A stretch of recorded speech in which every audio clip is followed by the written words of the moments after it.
Hi friends, welcome back to my channel. ఈ స్టోరీకి writer SNMR Sridhar గారు అంది. శ్రీధర్ గారి అన్ని స్టోరీస్ కి కాపీరైట్స్ వర్తిస్తాయి. ఆయన పర్మిషన్ లేకుండా యూట్యూబ్ ఛానల్లోనే కాదు మరే ఇతర సోషల్ మీడియా నెట్వర్క్ లో కూడా ఆయన స్టోరీస్ ని అప్లోడ్ చేయడానికి వీల్లేదు. దయచేసి అలా చేయకండి ఫ్రెండ్స్. అలా చేస్తే లీగల్ గా చాలా ప్రాబ్లమ్స్ ఫేస్ చేయాల్సి వస్తుంది. అలానే ఫ్రెండ్స్, ఈ స్టోరీస్ చదువుతున్న వాళ్ళైనా వింటున్న వాళ్ళైనా మీరు మరే ఛానల్లోనైనా శ్రీధర్ గారి స్టోరీస్ ని చూసినట్లయితే దయచేసి నాకు కామెంట్ లో మెసేజ్ చేయండి. నేను రైటర్ గారికి ఇన్ఫార్మ్ చేస్తాను. ఇక లేట్ చేయకుండా వీడియోలోకి వెళ్ళిపోదాం ఫ్రెండ్స్. SNMR శ్రీధర్ గారు రాసినటువంటి అర్జునామృతం 186వ భాగం.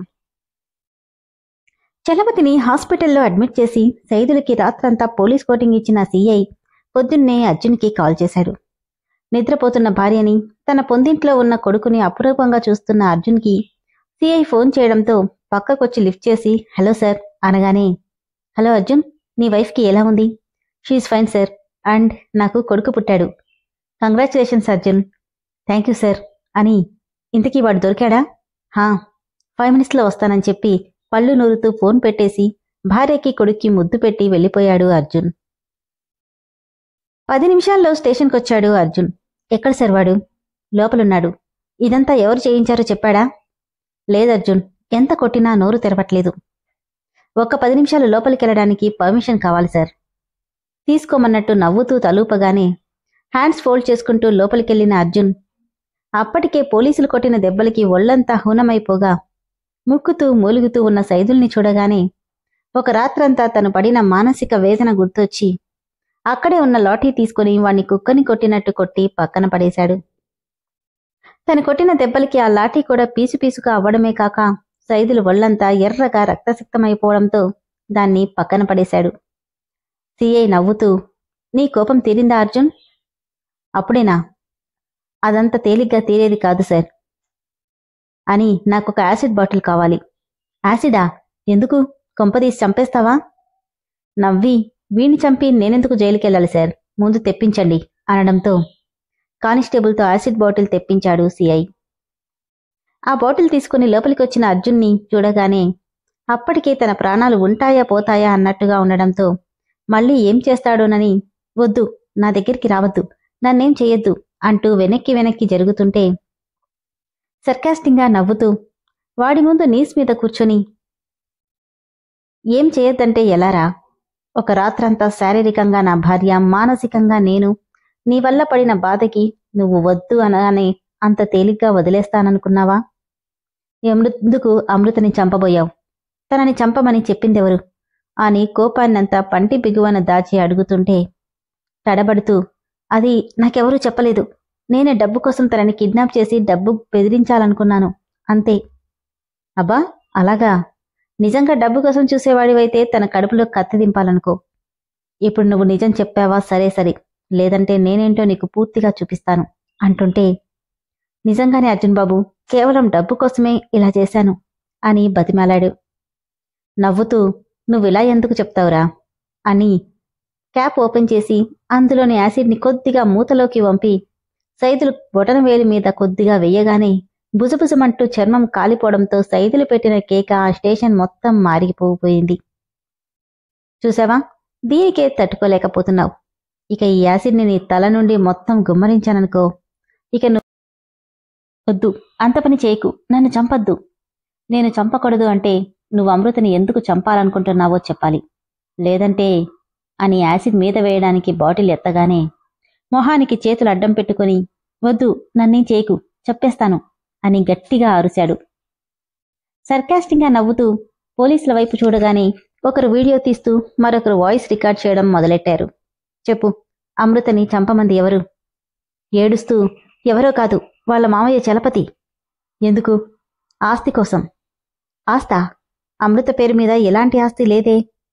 లేదు, అమృత తాతయ్య సత్యనారాయణరాజు చనిపోతూ తన ఆస్తి మొత్తం అమృతకి పుట్టబోయే బిడ్డ మీద రాశాడు అనగానే షాక్ అవుతూ, ఏంటి? అవును, ఆ బిడ్డ పెరిగి పెద్దయ్యే వరకు ఆస్తికి గార్డియన్గా అమృతని తన భర్తనే ఉంచాడు. ఈ విషయం ఈ మధ్యనే లాయర్ ద్వారా తెలుసుకున్న చలపతి ఆస్తి పక్కకు పోకూడదని తన కొడుక్కి అమృతనిచ్చి పెళ్లి చేయాలని పట్టుపట్టాడు. పెళ్లి ఇంకో 10 నిమిషాల్లో అయిపోతుందనగా అమృత పీటపిల్ల మీద నుండి ఈ పెళ్లి ఇష్టం లేదని వెళ్ళిపోయింది. దాంతో అమృతని చంపమని నాకు చెప్పాడు. తన కోసం దాదాపు సంవత్సరం గాలిస్తున్నా ఎప్పటికప్పుడు తప్పించుకుంటూనే ఉంది. అందుకే ఆ బిడ్డ బయటికి రాకుండానే చంపేయాలనుకున్నాను, అందుకే అంటుంటే కోపంగా వాడి పీక పట్టుకుని, డబ్బు కోసం మనుషుల ప్రాణాలతో ఆడుకుంటారా? నువ్వసలు మనిషివేనా అని పీక బిగిస్తుంటే పోలీసులు బలవంతంగా అర్జున్ నుండి సైదుల్ని విడిపించారు. Arjun, cool down. వీణ్ణి చంపి నువ్వు జైలుకెళ్తావా? ఛ అని ఫ్రస్ట్రేట్ అవుతూనే ఏదో డౌట్ వచ్చి, నిజం చెప్పరా, మా అత్తయ్య మావయ్య నిజంగానే యాక్సిడెంట్లో చనిపోయారా, లేదంటే ఆ చలపతి నువ్వు కలిపి చంపించారా అనగానే, అది అది అని గుటకలు మింగుతుంటే, చెప్పకపోతే నా చేతిలో చస్తావు అంటూ సైదులు మెడ మీద కాలు పెట్టాడు. చెప్తాను, ఆ చలపతి యాక్సిడెంట్ చేయించి చంపమన్నాడు అనగానే షాక్తో బిగుసుకుపోయాడు అర్జున్. సిఐ కూడా షాక్ అవుతూ, ఏంటి, అమృత పేరెంట్స్ని చంపించాడా? అవును, యాక్సిడెంట్ చేసింది కూడా నేనే. అంటే ఈ విషయం అమృత తాతయ్యకి తెలుసా? తెలుసన్నట్టు తలూపాడు సైదులు. మరి తెలిసి ఆయన ఎందుకు సైలెంట్గా ఉన్నారు?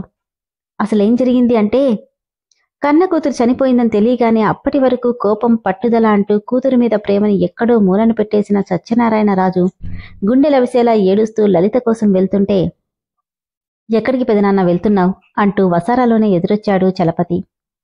చలపతి, మన లలితరా అని ఏడుస్తుంటే, ఆ ఏమైందట? యాక్సిడెంట్లో చనిపోయిందని చెప్తున్నారా, త్వరగా వెళ్దాం పదా. ఆల్రెడీ అది చచ్చాక నువ్వెళ్ళి ఏం చేస్తావు పెదనాన్న? అసలే నీకు పట్టుదల చాలా ఎక్కువ. నువ్విప్పుడు అదేదో చచ్చిందని పరుగున వెళ్తే ఊర్లో అంతా ఏమనుకుంటారు? ఏమైనా అనుకోని, అది చచ్చిందని పిండం పెట్టినంత మాత్రాన నా బిడ్డ కాకుండా పోతుందా? లలిత నా కూతురురా, నా మనవరాలు కాకుండా పోతుందా? అమ్మ పెదనాన్న, అతి కష్టంగా దాన్ని యాక్సిడెంట్ చేయించి నేను చంపిస్తే నువ్వు ఎగేసుకుంటూ పోయి దానమ్మ దాని కూతుర్ని తీసుకొస్తానంటావా? షాక్గా చూస్తూ, ఏంటి, లలితని నువ్వు చంపించావా? అవును పెదనాన్న, స్వయంగా నేనే చంపించాను. ఎందుకో తెలుసా? అది నా కూతురు కాకుండా పోతుందా అన్న మాట నువ్వేదో ఒక రోజు అంటావని నాకు తెలుసు. నీ కూతురుండగా నీ యావదాస్తి నాకెలా వస్తుంది చెప్పు? అందుకే దాన్ని దాని మొగుడిని యాక్సిడెంట్ చేయించి మరీ చంపించాను. ఆ పిల్లది కూడా చస్తుంది అనుకున్నా, కానీ ఆ రఘురాం దగ్గర ఉండి బతికిపోయింది అనగానే సత్యనారాయణరాజు కోపంగా, ఏదో అన్న కొడుకు అని నిన్ను చేరదీస్తే నా బిడ్డనే కాటికి పంపిస్తావా? నిన్నూరికే వదిలిపెట్టనంటూ చలపతి మీదకి వెళ్తుంటే ఒక్క తోపులో ఆయన్ని తోసేసి, రే ముసలోడా, వాళ్ళని చంపిన నాకు నిన్ను చంపడం పెద్ద కష్టం కాదు. నోరు మూసుకొని కుక్కిన పేనులా పడుండు. కాదు కూడదన్నావనుకో, మిగిలిన నీ వంశారకురాన్ని కూడా చిటికెలో లేపేస్తాను అనగాని, దుర్మార్గుడా, ఎంత పాపానికి ఒడిగడుతున్నావురా, నీ ఆటలు సాగుతాయనుకోకు. నా యావదాస్తికి వారసురాలు కేవలం నా మనవరాలు మాత్రమే అనగాని, అలా అయితే ఇప్పుడే దాని గొంతులో గోధుమ వించి వేసి చంపేస్తా. ఈ ఆస్తి మాత్రం ఎప్పటికీ నాదే అని వెళ్తుంటే, వద్దురా పసిబిడ్డ, దాన్నేం చేయకు, నీ కాళ్ళు పట్టుకుంటాను అని వేడుకున్నాడు సత్యనారాయణరాజు. నేను దాన్నేం చేయకుండా ఉండాలంటే నీ కూతురంటే నీకున్న కోపం అలాగే ఉన్నట్టుండాలి. అందర్నీ అలాగే నమ్మించాలి. దానికి కాని దాని కూతురికి గాని నీ ఆస్తిలో ఎలాంటి వాటా ఉండదని చెప్పాలి అనడంతో మనవరాలి కోసం తప్పక కన్నీళ్లతో సరేనని తలూపాడు సత్యనారాయణరాజు. అంతేకాదు, నీ ఆస్తి మొత్తం ఎప్పటికీ నాదే, అర్థమైందా అని కర్కశంగా చెప్తుంటే, ఎక్కడ పాపని చంపేస్తాడోనని సరేనన్నట్టు తలూపాడు సత్యనారాయణరాజు. నేనేదో సరదాగా చెప్తున్నాననుకోకు పెదనాన్న. నా గురించి బయటకొచ్చిందంటే నేను జైలుగా వెళ్ళినా పర్వాలేదు, కాని నీ మనవరాల్ని మాత్రం బతకనివ్వను అనడంతో పంతం పేరుతో కూతుర్ని ఎలాగో పోగొట్టుకున్న సత్యనారాయణ కనీసం మనవరాలు క్షేమంగా ఉండాలని చలపతి చెప్పినట్టే కూతురి శవాన్ని చూడడానికి కూడా వెళ్ళకపోగా అమృతని తీసుకుని వచ్చిన రఘురామయ్యతో చలపతి చెప్పమన్నట్టుగానే చెప్పాడు. కూతురు చనిపోయిన పట్టుదల వదలని పెద్దాయన మీద కోపం తెచ్చుకున్న రఘురామయ్య ఆ బిడ్డని తనే పెంచుతానని, పెరిగి పెద్దయ్యాక తన కొడుక్కిచ్చి పెళ్లి కూడా చేస్తానని చెప్పి వెళ్ళిపోయాడు.